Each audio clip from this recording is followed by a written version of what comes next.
I am a living testimony that you can leave your job and jump out on faith and still eat every day, still do everything that you need. God finds a way to take care of my needs. Just when I feel like I am at my last straw, something happens and I'm like, okay, let me continue on this road.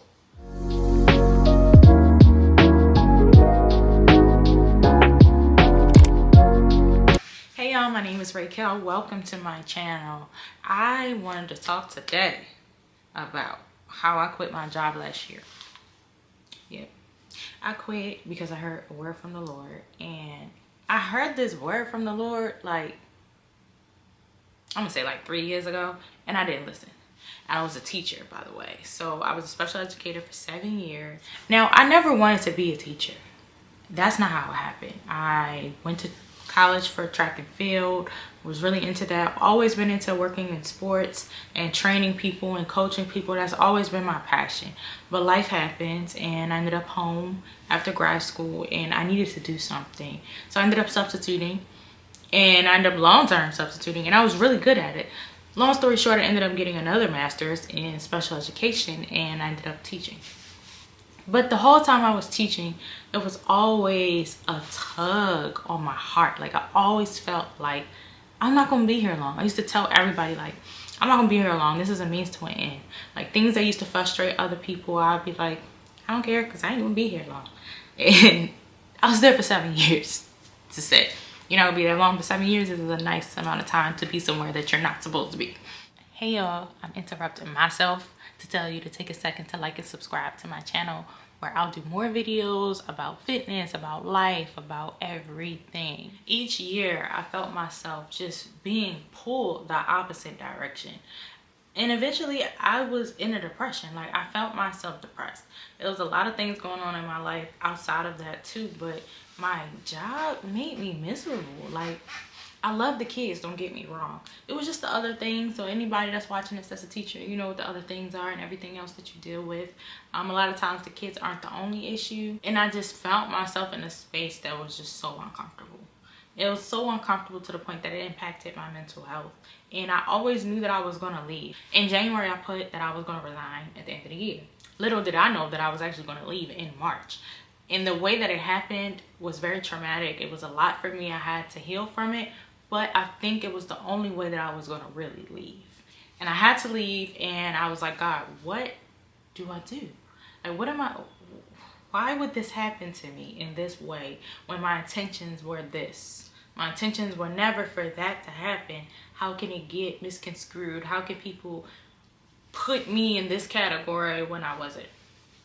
And when I look back at it, I think that was the only way that I was gonna leave. So I trust God. I started to do courses and learn from people on how to build an online fitness business. I started to train, started to do videos, and actually did a few YouTube videos and shorts and stuff like in that process. And then I got caught up in building my in-person, because I felt like my YouTube and my online business wasn't going to work because I felt like I wasn't interested enough. I felt like, one, the fitness and sports performance world is very oversaturated. So I felt like, what was going to make me stand out? Like, how am I different from everybody else?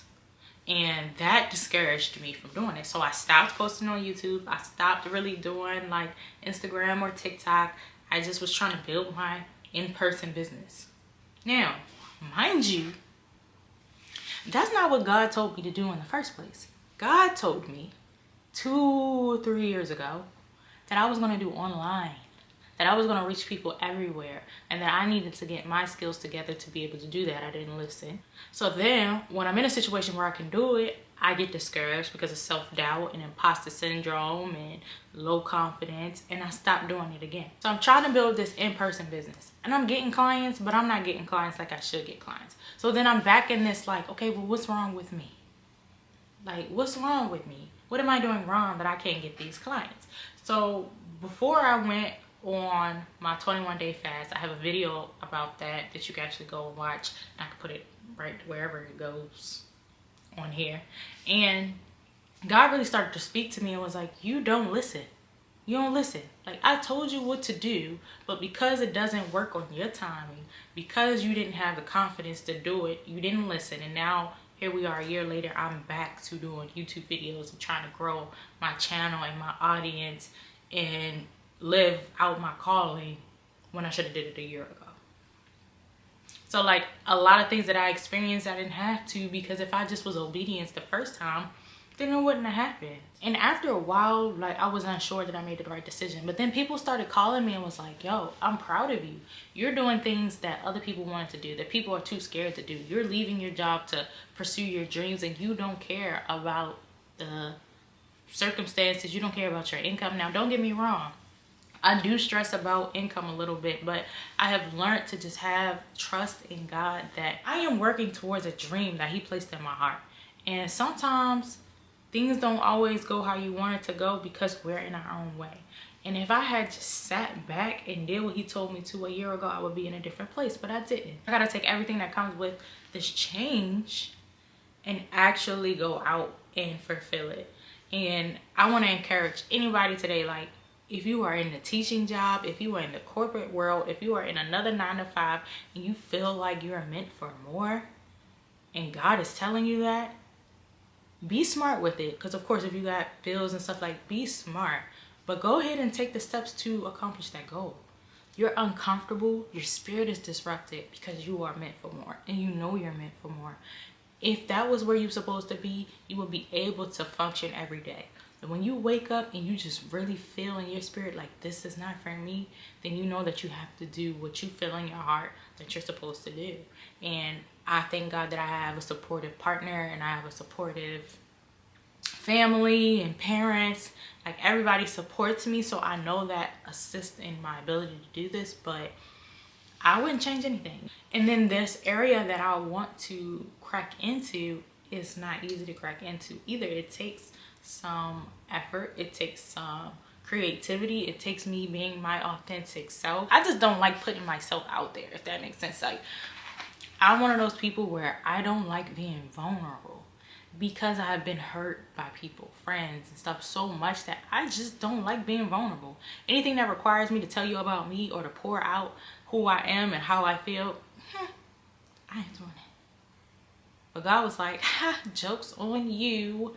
You're gonna create a YouTube channel. You're gonna train people. You're gonna be a sports performance coach in a way that you can reach everybody and not just the people in Baltimore. That was the last thing that I thought that I was gonna be doing. I know that as I continue to be obedient, my business is gonna grow. It's gonna flourish. God is gonna give me so much that I'm not even gonna know what to do with everything that he's given me, as long as I follow what he tells me. So my encouragement is for you to do the same. I am a living testimony that you can leave your job and jump out on faith and still eat every day, still do everything that you need. God finds a way to take care of my needs. Just when I feel like I am at my last straw, something happens and I'm like, okay, let me continue on this road. And it's scary. It's 100% scary, but it's so worth it. This is the happiest I've ever been in 7 years. And sometimes I don't have a client for the week, or the weather is bad. Like right now, it's so much snow. Like, my clients are canceling.